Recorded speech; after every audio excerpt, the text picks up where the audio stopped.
अभिवादन स्वीकार कीजिए आशीष अलाइव का। सुना है अब ईडी, सीबीआई ये सभी कमजोर पड़ जाएंगे। भारत में जितने भी नेता दल थे, विपक्षी दल थे, उनको बार बार सत्ता दल के द्वारा ईडी सीबीआई का सम्मन या नोटिस आ जाता था, उनके घर में रेड पड़ जाता था। यहाँ तक कि यूट्यूब में जो पत्रकार हैं जैसे कि अभिसार शर्मा और भी अन्य पत्रकार, इनको भी ईडी का रेट पड़ता था, यानी कि इनकम टैक्स का रेट पड़ता था। आखिर ये होता क्यों था? होता इसलिए था क्योंकि जो सत्ता दल था उसकी हाथ की कठपुतली थी ईडी और सीबीआई। लेकिन भाई साहब, अब हवा का रुख बदलने वाला है। ये पहले का चेहरा देखिए पीएम का, और ये बाद का चेहरा देखिए।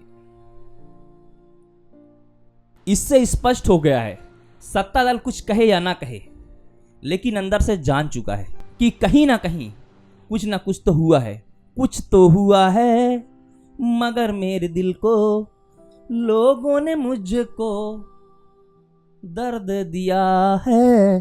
तो दोस्तों, ये आंखों की नमी साफ साफ बयां करती है कि हमारी ताकत, हमारी पावर वो कहीं ना कहीं थोड़ा सा कम पड़ गया है। आपने देखा विपक्ष और जो सत्ता दल पार्टी है, इन दोनों के बीच ज्यादा का फासला नहीं है। दोनों लगभग बहुत कम सीट से आगे पीछे हैं। इसलिए इस समय पर सीधे तौर पर कहा जा सकता है कि अब संसद में विपक्ष का भी पलड़ा भारी होगा। विपक्ष भी अब जो चाहेगा उसे सत्ता दल पार्टी से मनवाने में मजबूर कर देगा। और रही बात ईडी और सीबीआई की, तो यह रेट इसलिए भी पढ़ते थे कि ईडी सीबीआई ये सभी सत्ता दल पार्टी की कहा जाता है कठपुतले थे, यानी कि हाथ की कठपुतली थी। लेकिन जब सत्ता दल पार्टी और विपक्ष पार्टी लगभग दोनों पावर में आ गए हैं, दोनों के पास लगभग कुछ सीटों के गैपों का ही फासला है, तब क्या करेगा सत्ता दल पार्टी? क्या अब भी सीबीआई और ईडी का रेट पढ़ा पाएगा?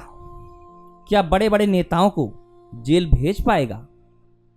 पहले तो सत्ता दल पार्टी ऐसा भी करती थी कि ईडी और सीबीआई का रेट पढ़ाकर बड़े बड़े नेताओं को अपने पार्टी में शामिल करने के लिए फोर्स करती थी। अगर तुम पार्टी में शामिल नहीं होगे तो जेल में होगे। ये उदाहरण आप देख सकते हैं। और इसी के साथ जो हमारे पलटने वाले भाई साहब हैं, ये भी ईडी और सीबीआई का ही देन है।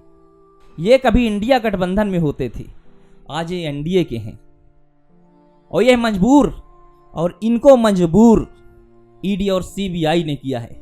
इनको पता था अगर मैं एनडीए के साथ गठबंधन नहीं करता तो मैं आज यहां नहीं रहूंगा, मेरी जगह यहां पर है।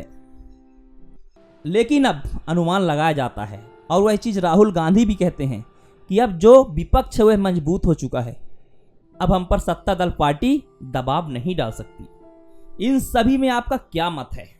यह चीज कमेंट सेक्शन पर जरूर लिखिए। और अगर आप चैनल पर नए हैं तो आपका दिल करे तो एक लाइक, और बहुत ज़्यादा दिल करे तो एक सब्सक्राइब जरूर करिएगा, ताकि मैं लगातार आपके सामने पहुंच सकूं। धन्यवाद।